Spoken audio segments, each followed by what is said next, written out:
Hi again guys, and welcome to another installment of Pick of the Pack on Gran Turismo 6 in particular. This is of course a series where we sift through all of the kind of notoriously needless variants and variations of certain vehicles, generally Japanese ones, on Gran Turismo 6. And the Skyline of course is by far the most notorious of these, and there are in fact so many Skylines, especially if you include the touring cars, the race cars, the concepts, the pace cars, the aftermarket tuned versions, that ultimately we had to break it down into multiple episodes. Because each variant, if you will, of the Skyline, in particular though the R32, R33 and R34, all have way too many versions, way too many. However, for the sake of this particular pick of the pack, we are focusing in on the R32 in particular. Now next week we might go to the R33, but we might do something else to break it up. I'm not sure yet. We will of course be featuring the R33 and the R34, not so much the R35, because all of the versions of that one are at least genuinely different. The 2001 concept, the Proto, the Spec V, the Black Edition, they are very different cars. Whereas with these, well, there are some which are just straight up unnecessary. Now even when you just stick to the R32 and don't even include race cars, touring cars or aftermarket versions, which there are a number of, then you are still looking at 9 individual versions of the R32 Skyline, spanning its inception in 1989 all the way up to 1994. Now of course we do have the one premium version, and so far in the series the premium car has pretty much always been the one to go for.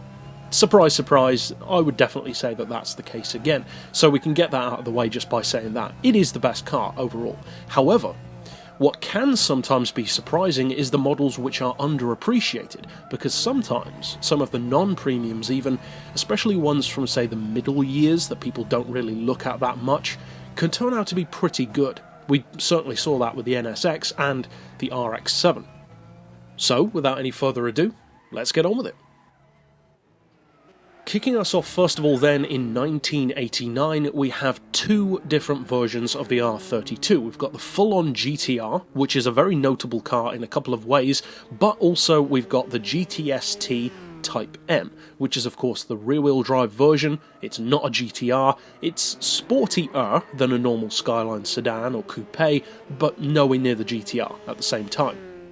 However, as you can see from the on-paper numbers, the GTST, along with some of the other later rear-wheel drive versions of the R32, do have their own very distinct advantages. For instance, the weight on this car, the GTST in particular, is actually the lowest of all of these R32s, alongside the GTST from 1991 as well, but we'll get to that in just a second.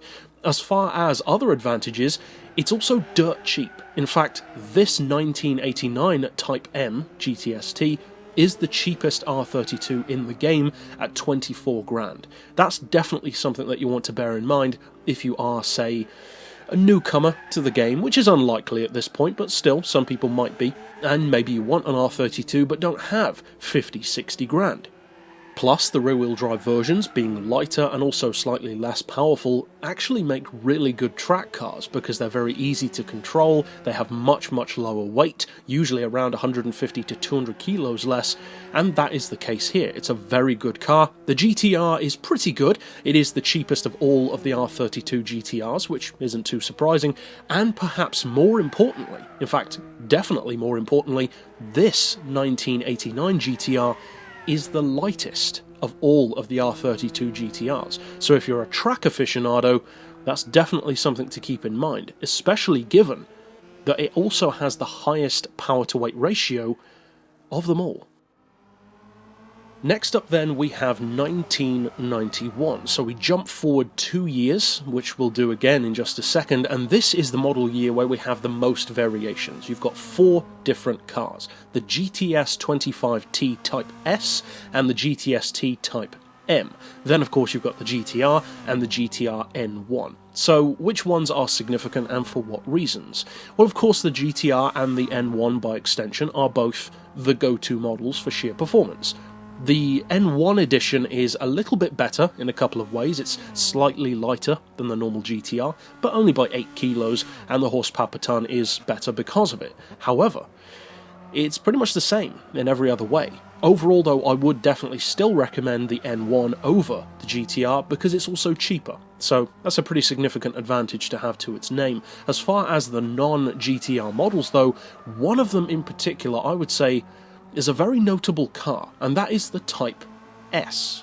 Because although the Type M is good, as we mentioned for 1989, the Type M from this year is also really good. It's cheap, it's rear-wheel drive, it's really lightweight, and it's still quite powerful. In fact, this Type M is more powerful than the 1989 version with 518 horsepower. However, the reason why the Type S is so much of a standout, I would say, is it's the only R32 to be naturally aspirated. No turbo, no supercharger, just the pure 2.5 litre engine, which funnily enough is actually bigger than the Type M. The Type M has a 2 litre turbo, whereas this has a naturally aspirated 2.5.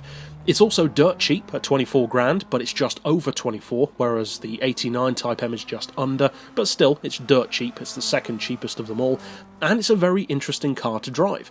It's a lightweight, not quite as light as the Type M's, but a lot lighter than all of the GTRs. The horsepower per ton is much lower, as you'd assume, and it does have under 350 horsepower, which doesn't sound that great.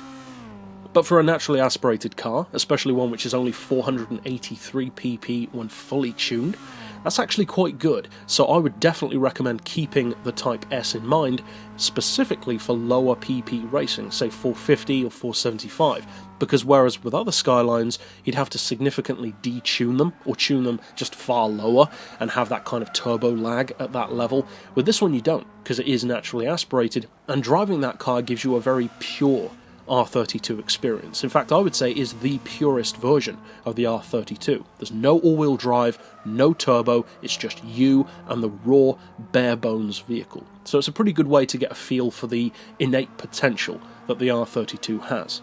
Overall though, the Type S is definitely the most notable. The Type M is just a better version of the 89 car, so worth looking at if you want that.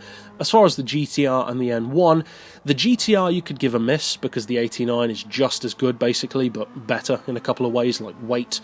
The N1 is the standout here of the GTRs, so if you're going to go for one from this year, then make it that one, I would say. Next up though, we move up another 2 years to 1993, and now we don't have any rear-wheel drive versions anymore, which is kind of a shame, but that's the way it is. Both of them are indeed GTRs, the Spec V and the Spec V N1. So what kind of differences can you expect? Well, across the board they are almost identical until you get to weight and subsequently horsepower per ton, because the N1 is better.